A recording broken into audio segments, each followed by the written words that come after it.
In the age of hybrid warfare, how do you build one of the world's most digitally integrated societies while fending off the looming threat of cyber attacks? Specifically, if you share a border with Russia.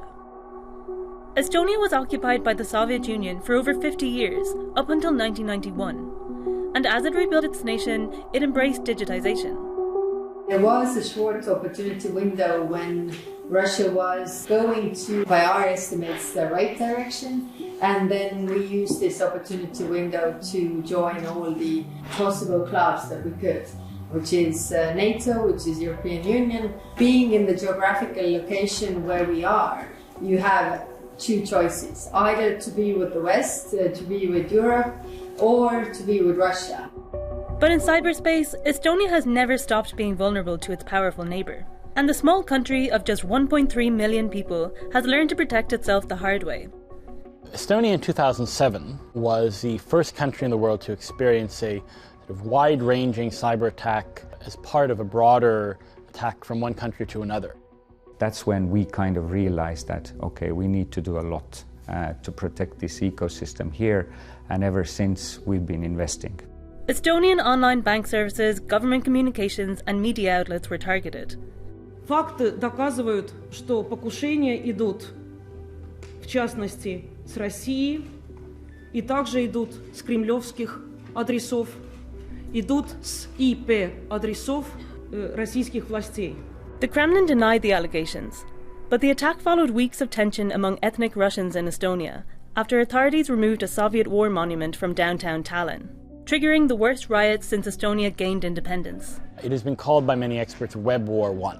And at the time, the effect that had is that we really realized the vulnerability of the digital society and the digital infrastructure that we were building. It made us aware, maybe some years before the rest of the world, of the risks around cyber attack and cyber insecurity. Far from being dissuaded by the massive cyber attack, Estonia dug its heels into its digitization push. Today, a large part of how the public interacts with the government is done digitally, from voting and paying taxes to setting up companies and verifying your identity. The backbone of this digital society is X-Road.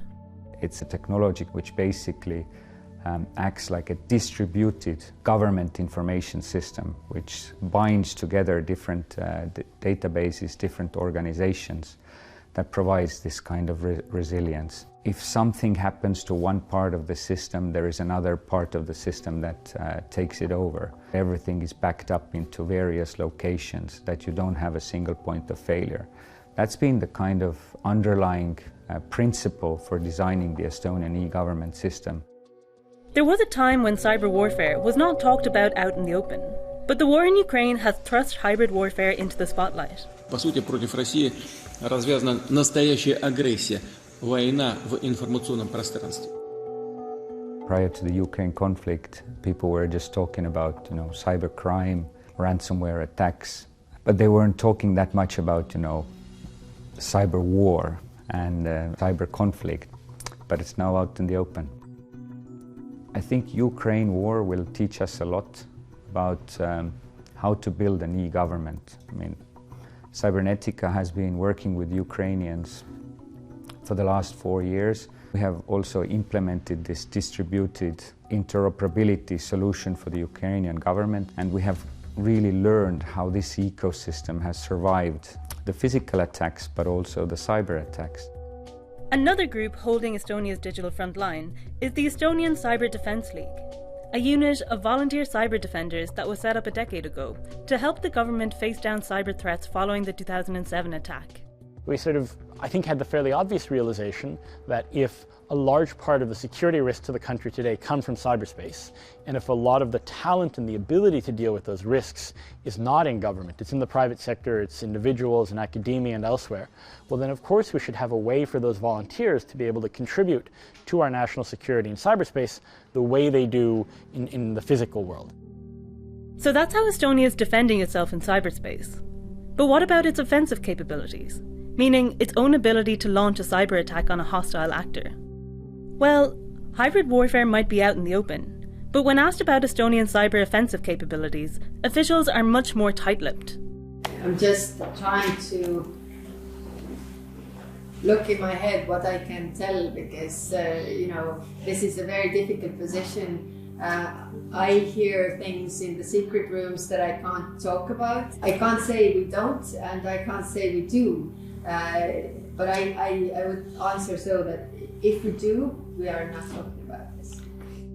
I think there is no real secret anymore that governments develop their offensive capabilities, and partly why Ukraine has been successful is that they have created this cyber army that is putting on so-called active defense, which is an offensive defense. Europe as a whole, meaning European Defense Agency, etc., are looking at kind of jointly developing these capabilities, so it's not a secret anymore.